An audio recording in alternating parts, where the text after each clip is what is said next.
Thank you very much for the kind introduction. Thank you very much, CHARUSAT University, for inviting me for this TEDx talk. And as you see, all of us have space imbibed into us.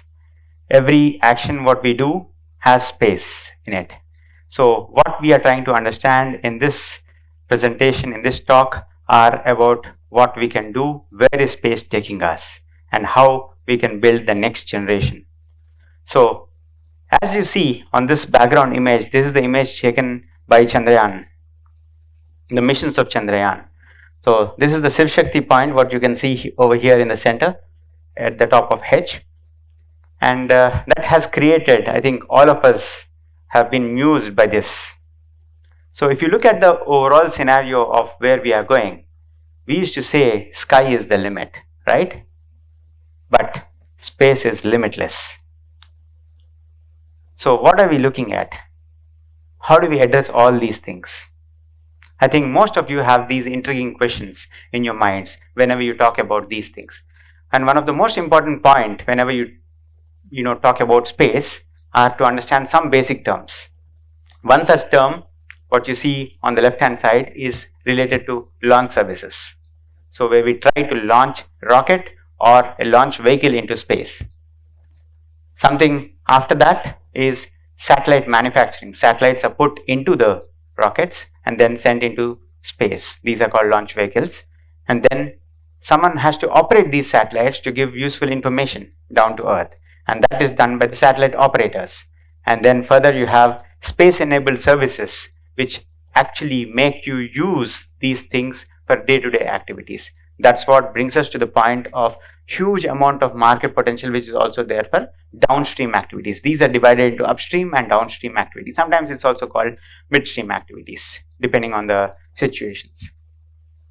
So I just would like to give you a brief introduction about what is into the space exploration. It's not any longer a distant dream. All of us are going to see that we might go on a holiday tour into space. We might even go to the moon in the next decade where we could have our children playing on the moon with the lunar regolith. So these are imaginations which are there, but these are also going to be coming true in the next decades. So space is becoming more and more accessible. That's one of the most important points, and we have to design it in such a way that it serves the future generations, and we have to make it adaptable to everyone. That's one of the most important points. Next point is it's also essential for us to understand how missions, how spacecrafts, how strategies are designed, and that will lead us to the next generation, but not only to the orbit, but also to deeper space beyond and to explore what we want. Humanity is at the point where we say we want to further see what is beyond. Human being is always anxious to know what is behind the scenes. So that's what is space exploration, and we are unraveling the truths every day on a day-to-day activity. And from past to present, you have seen what has happened with the initial Soviet times where the first things have happened and where we are currently, where the United States, China and India are taking leaping bounds in the space sector. All these things are associated with lots and lots of technologies, lots and lots of systems, lots and lots of policies, lots and lots of legal implications which are going to be essential in order to utilize these things. And these are also shaping the future. And it's not just only about going to the space, but it's also about how this is going to influence us right on the Earth. So these things become majorly important. So in this slide, you see a lot of things which has happened in the history, but if you broadly classify them into the major milestones, the first historic milestone, the dawn of the space age, where we know there was a whole race between the Soviet and the US, where finally Soviet has the first Sputnik 1 which was placed into the orbit. And subsequently, humanity's giant leap, where we had the human capability which was demonstrated by the Apollo 11 in 1969. Subsequently going on, the space shuttle program, all of us know, the reusability revolution, and we know we also have a huge heavy heart when we say we miss Kalpana Chawla there. And Subsequently, the International Space Station came into existence, where people started doing experiments on board, right? Experiments to the level that they help humanity on the earth and also sustain our entire ecosystem of doing activities in space and also creating next level of technology developments. And now, where we are in the 2000s, which is currently being going on, we are democratizing space. People, it's not no more anywhere restricted to only the government sectors. Private companies are there. Lots and lots of innovation is going on, reducing costs and also optimizing the space for new players, especially the startup ecosystem, not only in India, but all throughout the world. And we are pushing boundaries. So that's the final point where we say we are trying to go to different planets. We are trying to do things which are not even thought they are possible. So all these things are some of the major things which human being desires to have. And this is, you see also 1970, this was the map, which was a flag which was created. And subsequently 2015. And what does this flag represent? Any guess? Just to give you, whenever I come and meet you, I say I'm from Hyderabad. But when you come and go out of India to an event and say I'm from India, we never say I'm from Hyderabad, right? But now when you go into space, what do you say? You have to say I'm from Earth. So these are the flags of Earth which have been proposed in 1970s and subsequently in 2015, but none of them have been approved by anyone. And what is going to come in the decade? How are we going to do that? That is what is important. So it is very important for us to see how things are going in space activities and how we are able to get benefit as a human being by activities which are in space. So the new space era is what we are currently in. In this new space era, you see, we are no longer at the research work or at the activities which are defined by the government. Private companies are up, and lots and lots of private companies, especially in the United States, which has led these things into the era of privatization and commercialization. Also lowering the access of space to a significant level, wherein more frequent, more diverse missions are possible. At a point, if you remember, probably when you were kids, probably doing a mission of around 5 or 10 was probably a dream, very tough. Now, every week there's a launch which is happening. And it's going on, increasing and increasing. The number of satellites are increasing, and lots of countries are contributing to this ecosystem of building new types of satellites, new competitions in the space exploration, making it a complete new global endeavor. And new exploratory missions are coming. For example, new ambitions are coming, and also the Artemis missions which are planned, also the Chinese missions which are also going in that direction, basically catering to the needs that we are coming towards democratizing space. And space exploration is becoming actually one of the most important driver for innovation, because it's going to help humanity in multiple fields which are going to be useful. The technologies which are developed in orbit or out of the orbit, much beyond in outer space, are going to be useful for the mankind. And these are always having not single use, dual use or multiple uses. It's going to have multiple sets of uses. And this is also actually enduring towards a point where we say, yes, humanity gets the benefit.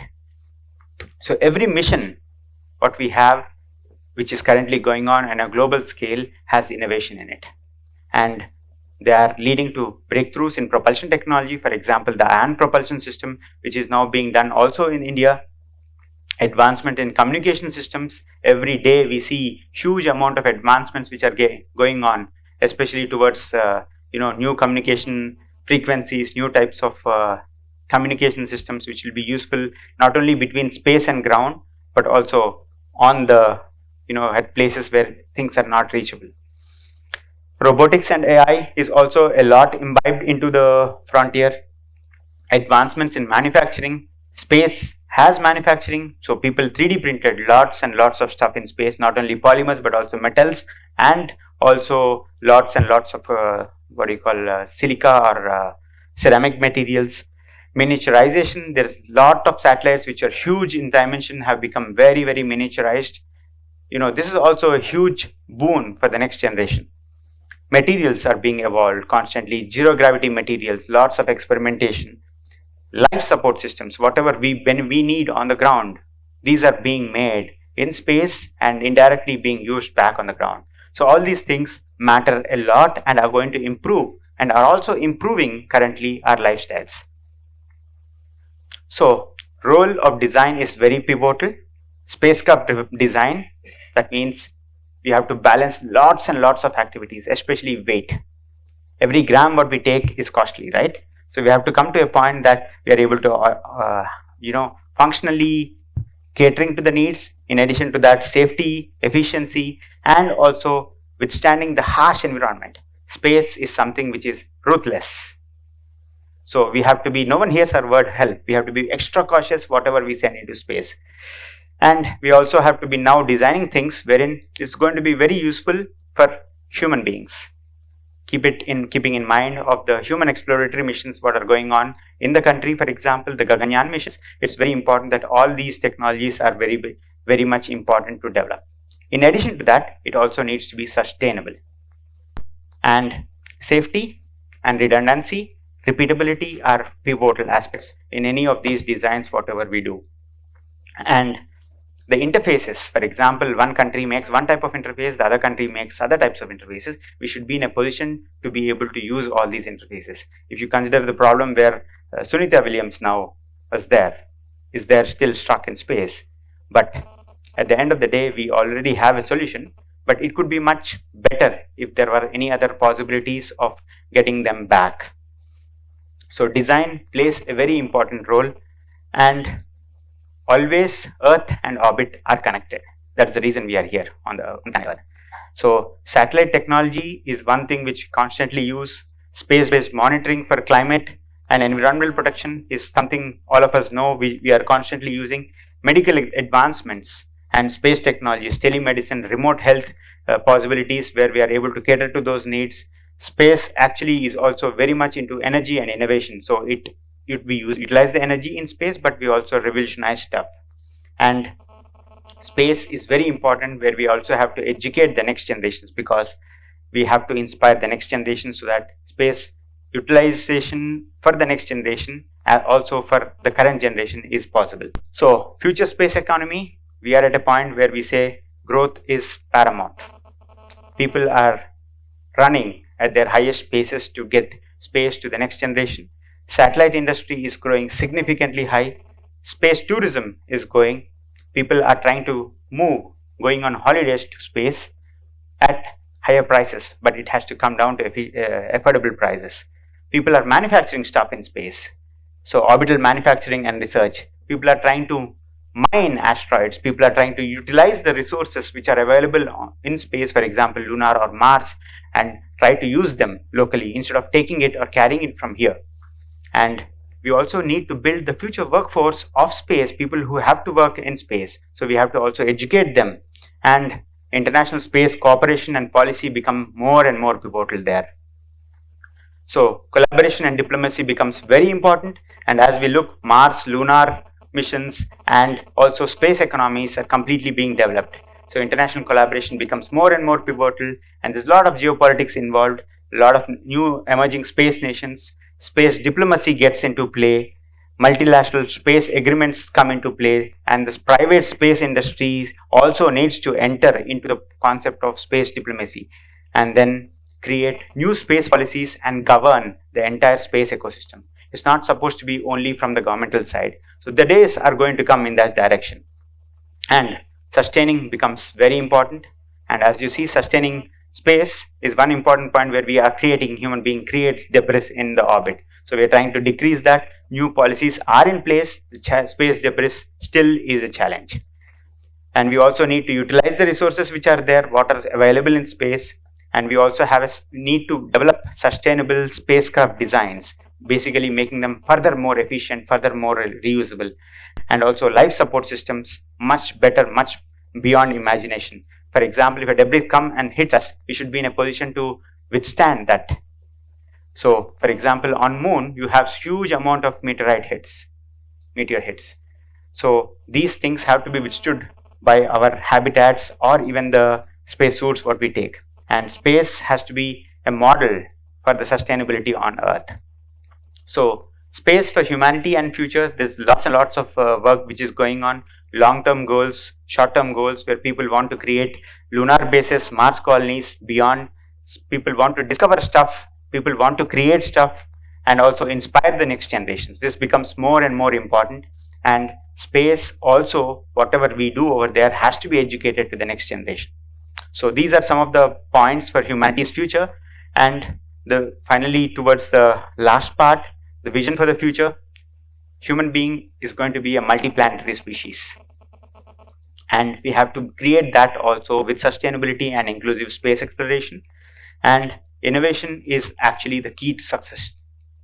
So we have to constantly innovate, but also simultaneously inspire the next generation. We also need global cooperation. We have to work together, and this is the future what we can build. And one hope, a discovery, and infinite possibilities exist in space. So what we do at Skyroot Aerospace started in 2018. We have started with very less number of team, around 20 plus, and currently we had our suborbital launch in 2022, the India's first historic private launch. And in 2024, we are trying to launch towards the end of this year, the orbital launch vehicle, taking small satellites into space. With this, I end the presentation. Thank you.